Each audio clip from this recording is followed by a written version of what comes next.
Howdy everybody, my name is CooterPickleberry, this is FloridaMan Cooking, and today we're going to make some shotgun shells. Not this kind of shotgun shell. I used to make these. I don't do that so much anymore.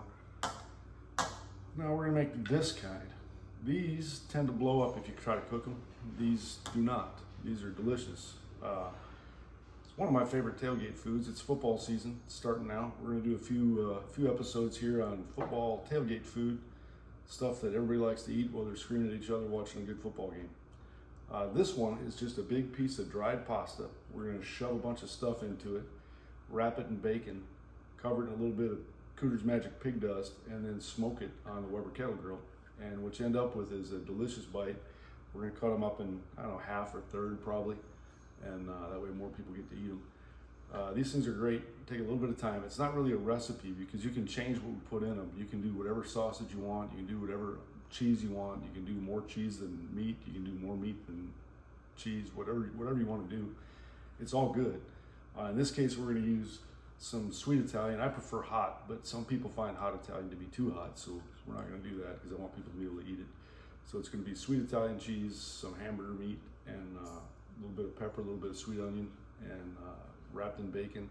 The shell softens because of the bacon. The key to this whole thing is you can't make these right before a game. Make them the night before, let them sit in your fridge. That's great because the moisture from all the stuff you put in it will help to soften up that shell. Ideally, you're not going to taste that shell. You're not going to know it's there. It's just a vessel to carry the goodness inside.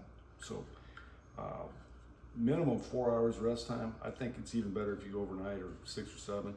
But 4, you get maybe just a little bit of a feel of the pasta. Overnight, you won't even notice there's pasta there. It just tastes amazing. So welcome aboard. Thanks for joining us. Let's get underway.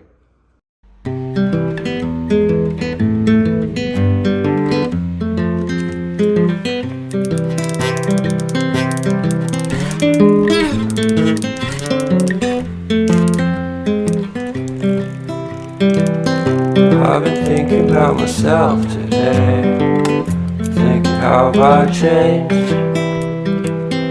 how I really don't care if you are here or if you don't stay. Now I'm feeling those winter blues, but I don't want to cry. Okay, so we gloved up for this. We're going to start with a little bit of pork sausage. Again, this is sweet Italian. You can do anything from bratwurst to chorizo to anything you want. It's great. And then a little bit of 90-10 ground beef. That just keeps it from getting too oily and too greasy. And then we're going to throw in some onion and some yellow pepper. And we're just going to get in here and give it a good mix.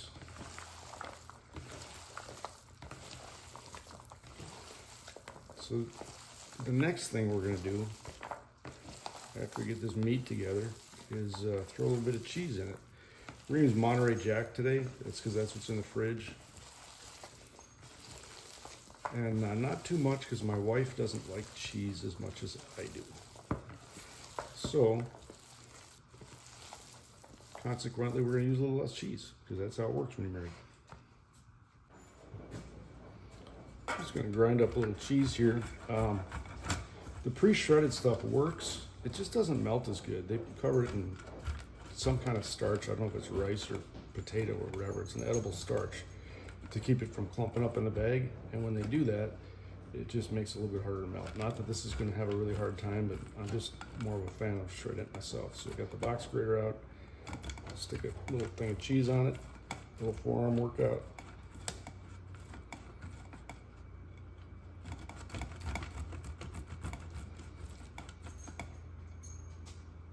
And that should be enough, I think. We got one of the feral hogs here trying to steal my cheese. So we just dump that in the plate or in the bowl. And we'll give it another little run through. Got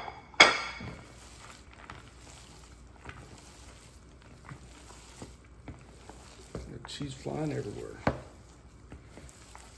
So that's a pretty good looking bite. And now comes the semi-tedious process of shoving the meat into the shell. I'm just going to show one of them to you because it's really not that fascinating. It takes a little while. This is the only part of the job I really don't like, is trying to get this meat in here. So the easiest way I've found to do it is to pile a little bit up on the edge and then start shoving it in. When you get about halfway in, turn it around and do the other side. You gotta be careful because these shells are brittle, and if they break, it's not a big deal because you're gonna wrap it in bacon, and once it starts to cook, it'll do a pretty good job of mending itself. And again, you're not supposed to really taste the pasta, so not a big deal. Right now, this is just kind of like being at the drive-in theater in high school. And some of these things you can see, they're not exactly round. This is the only one of these Manicani shell boxes I could find at the local grocery store. Probably should have shopped around a little bit and done a little bit more QA on it, but I didn't, so here we are. We're just gonna keep shoving and shoving. It's actually easier on the big end, I think.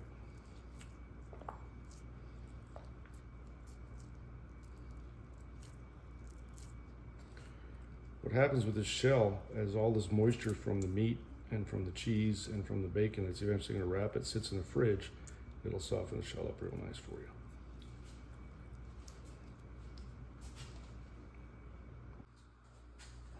Okay, now the part that makes this whole thing come together. We're going to take a little bacon, and it may need more than one piece depending on how long your bacon is. This stuff is packed so tight I'm tearing it just trying to get it off, which is no bueno, but there was a piece. And the trick here is you got to make sure you get all of the pasta wrapped into the bacon. So you're just going to slightly overlap. And the reason you do that is because that'll soften up, broke that one. That'll soften up the pasta shell for you. If you don't, you get a crunch, and nobody wants a crunch on a deal like this. This is supposed to be kind of smooth texture, just delicious porky goodness. So take another little half piece, there you go, a little bit sticking out there. Grab another little half piece.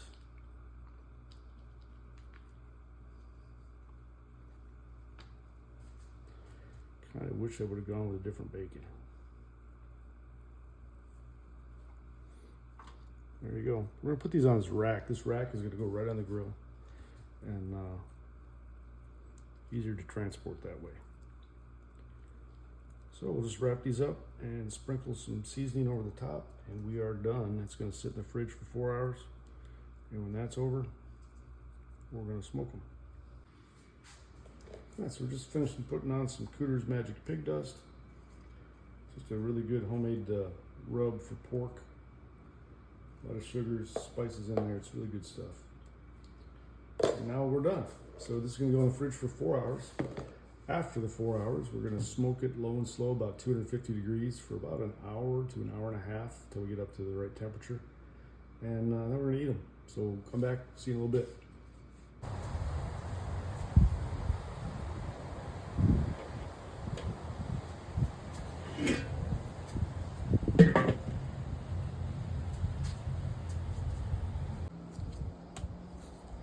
All right, we've been going about 45 minutes.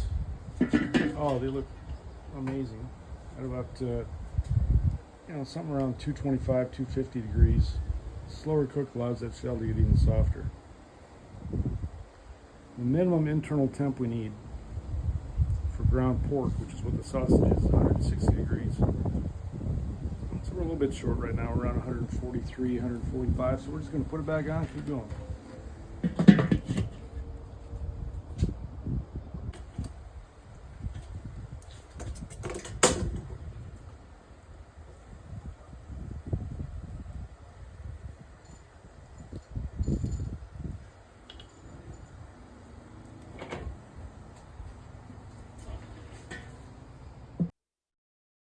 All right, so that's how they look. I cooked them for about an hour and 40 minutes at 225 to 250 degrees on a Weber kettle. I used a little bit of Kinder's barbecue sauce, hickory and brown sugar. And now we're gonna try them. We cooked them to about 175, 180 degrees. I like them a little warmer than the minimum legal, which is 160. So let's cut it open and have a look.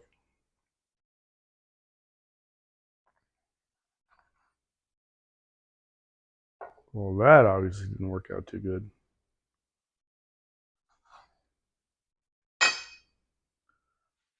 All right, here we go.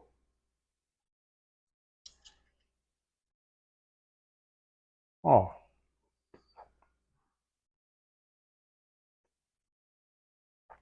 absolutely spectacular. That's a whole meal right there. Um, the shell is soft. It's sat in the fridge for I think about 6 hours, 7 hours before I got on the grill, and just absolutely spectacular. Make sure you try this. I would have preferred some hot sausage or a little bit of heat to a little kick. Um, and I would also make sure that when you look for the Manakani shells, you get shells that are there and not there. Some of mine kind of crushed in on themselves, so that didn't work out quite as well as I liked. It's really good though.